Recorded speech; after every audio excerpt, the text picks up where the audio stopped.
Hey, book lovers. My name is Em, and I want to talk about books. And cats.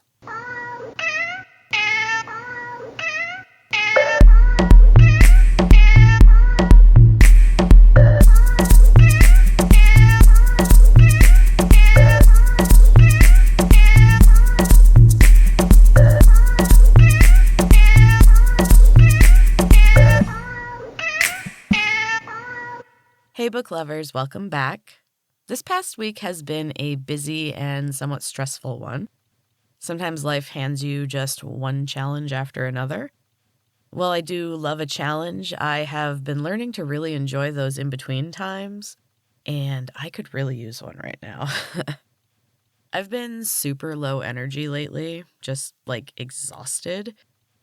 But the benefit of this is that I have been doing more reading and more Duolingo.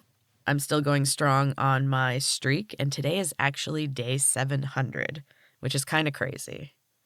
Anyway, back to books. Today, I want to talk about The Night Swim by Megan Goldin. This one was pretty heavy, but I did definitely enjoy it. I think it may be time for a change of pace again. I can only read so many thrillers and mysteries before I just start to feel really weighed down and I need something lighter, something different.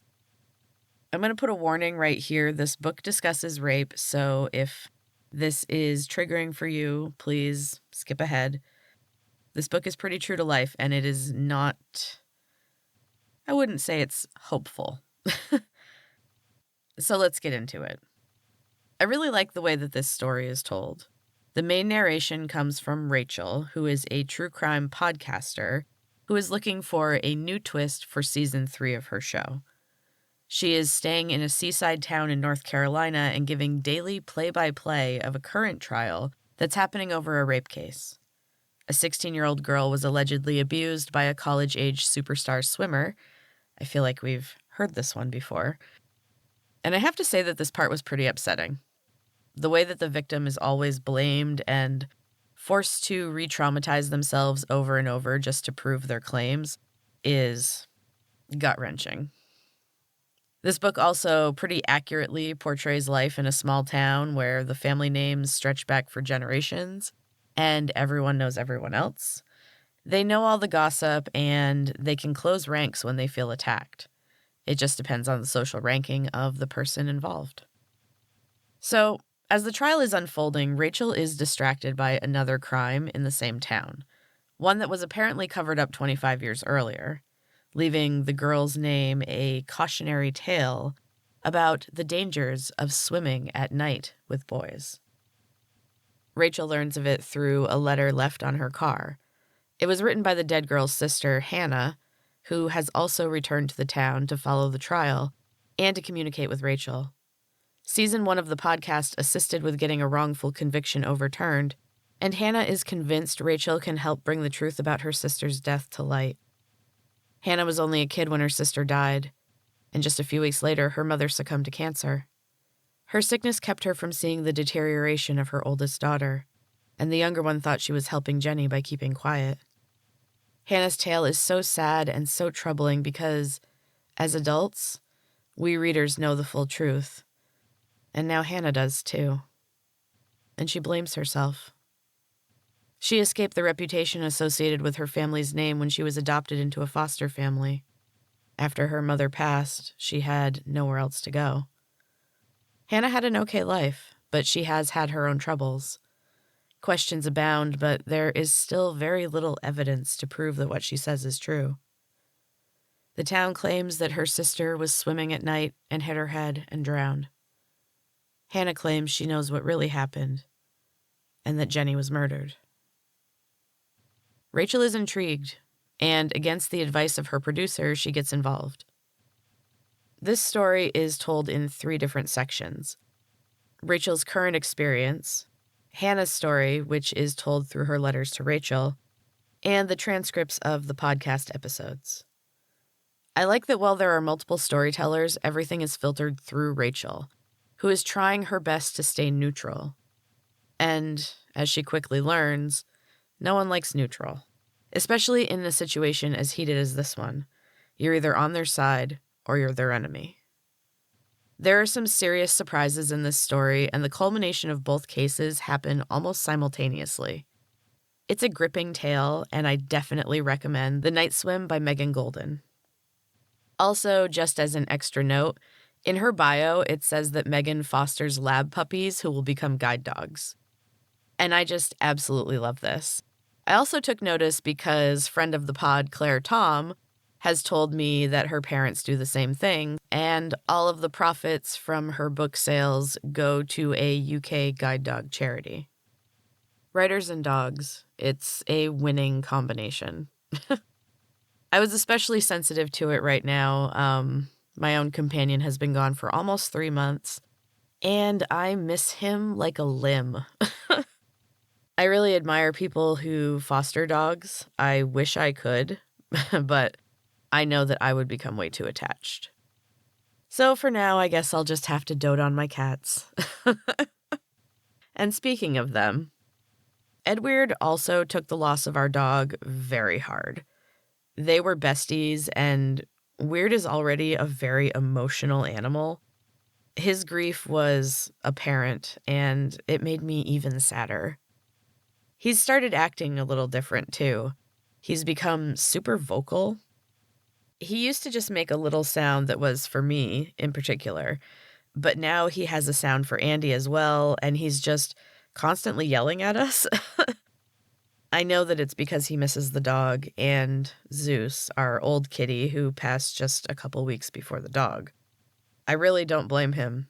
It was a major, major loss and a very difficult time. Our house feels so quiet and empty now. It's not great. I'd yell about it too if I could. Right now, my oldest is away at camp for a week, and Edward is not happy. The first 2 days, he just went around the house yowling at the top of his lungs, and he would just glare at us, and he kept scratching at Z's bedroom door. I think he was worried that this was the next member of the family to leave the house and not come back, which I can understand. He has settled a little, and I think the fact that nobody else is worried or upset is helping him. He's going to be so thrilled when Z comes home. So for this week's quote of the week, I have a cat-related quote from the book Charles Bukowski on Cats. I'm going to delve into this book in its entirety sometime soon, but this quote jumped out at me. It kind of relates to everything that I've talked about today, and it's also just so very true. So the quote is, "I don't like love as a command, as a search. It must come to you, like a hungry cat at the door." And on that note, it is time for a quick break. When I come back, I have a new chapter of Ocean Eyes, my mostly weekly writing project. I'm hopefully back on track now, but life is unpredictable, so who knows. For now, I have a new chapter, and I'm super excited about it. So stick around. I will be right back. Welcome back, book lovers. This week I have Chapter 5 of Ocean Eyes to share with you. I hope you enjoy. The storms washed Ria's lifeless form to the shore, and Morena went to the beach to collect her cousin. As she approached, she saw a glimmer next to the body. The sky shimmered with a purplish bruise of a shadow that marred the bright blue sky. It slipped away before Morena could reach them. The shimmer vanished into the shadows along the cliffside. Ria's body convulsed. Her stiff bluish limbs stuck out as a spurt of water issued from her blue lips. Her body went limp. She coughed and rolled to her side a moment later.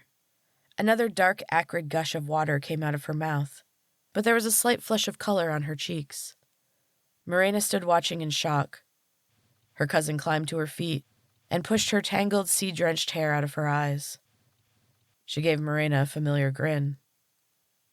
"Hello, cousin. What did I miss?" Morena brought her back to the cliff house and sat her by the fire. She wrapped a blanket around Ria's shoulders and rubbed her back for a moment. The warmth of the cottage brought a wave of uncontrollable shivering. Her teeth chattered violently until Morena passed her a cup of tea, and the warmth entered her.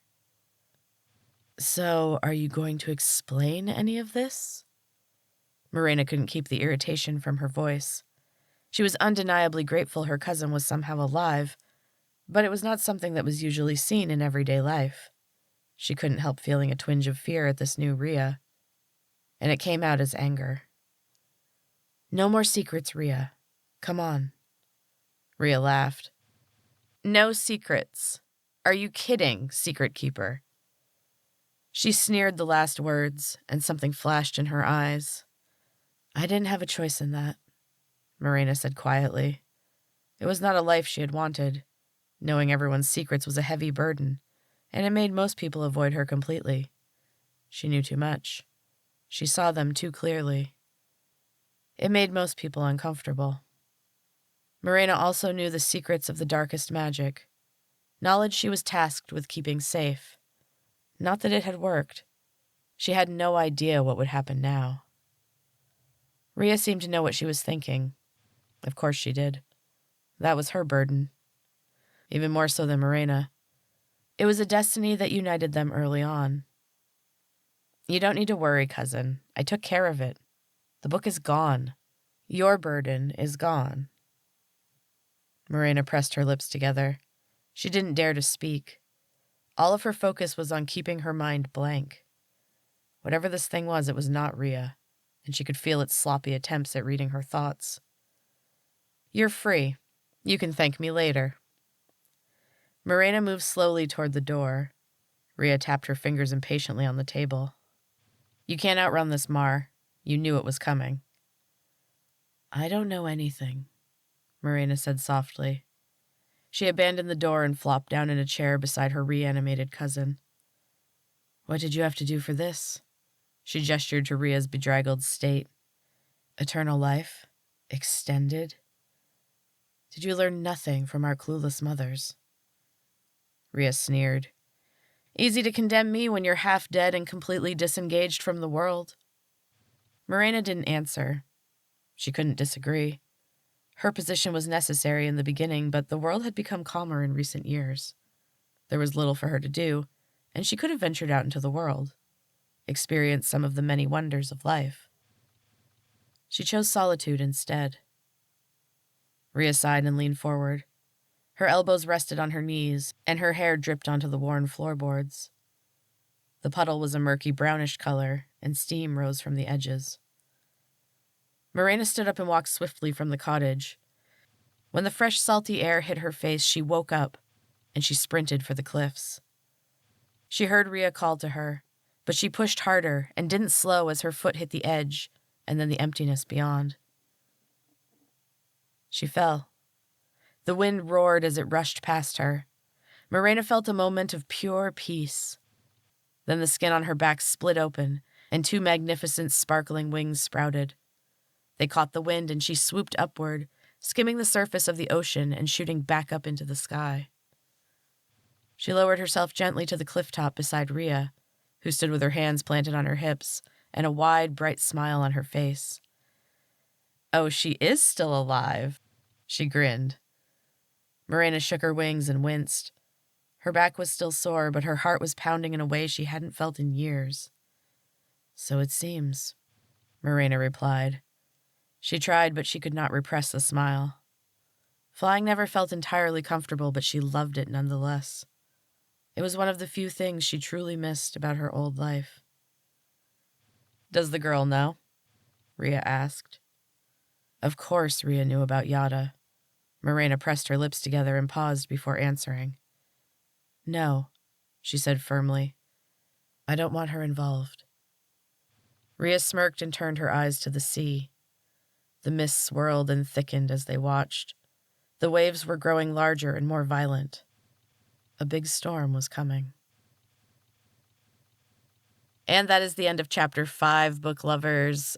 I hope you're enjoying Ocean Eyes, my weekly writing project. I will be back next week with a new chapter. I want to thank you so much for listening. If you like the podcast, tell your friends, share an episode, give me a review. It all helps, and I would love to get some more people involved in the books and cats world. I appreciate you all so much. Thank you for listening, and until next time, keep reading.